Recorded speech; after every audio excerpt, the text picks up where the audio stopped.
All right, in this video, I'm going to show you the new feature we have to let you add a image logo to the Small Biz template or the links menu template. So I have a smallbizlogo.com test domain right here. This is what it looks like. There's no company name, there's no image logo yet. So in the first version of MetaDomainer, you would just add in the company name. So I'm just going to add in Simple Biz, and I'm going to click on Update, and then I reload, and it says Simple Biz. So that's how it worked in the first version. In this next version, we have a logo feature.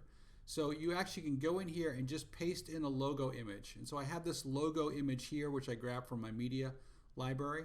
So it's just a sample logo. It's 400 by 50 pixels in size.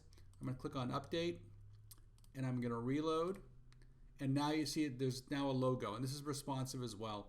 And this logo actually has an alt tag. If I click on Inspect, you'll see it has an alt of Simple Biz. So it inherits the company name and uses it as an alt tag for the actual image, okay? And it's set with a max height of 60px in the CSS. So if you wanted to change the height, you could change max height 40 and it would resize depending. It's not going to size because it's so small. But what I'm getting at is you can change the max height there. So if you have a very large image and you want to change the max height to 100, you could do that. My image is only 50 pixels tall, that's why it's not changing. But I would recommend keeping it small, just what fits with the rest of the formatting for the site.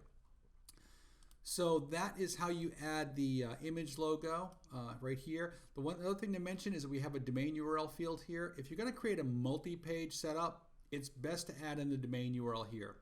It's good practice to get into anyhow to add the domain URL here because it will help with the portfolio shortcodes and other things. But you want to add the domain URL if you have that. So you can see the little tooltip which explains that as well. So I hope this was helpful, but that's how you add a new custom logo to the small business template. And it also works, it also works on the links menu template. So I'll click on Update and reload, and you're going to see that there's now a logo here as well. And I did make some changes to this page so that it is this top nav bar is now responsive as well.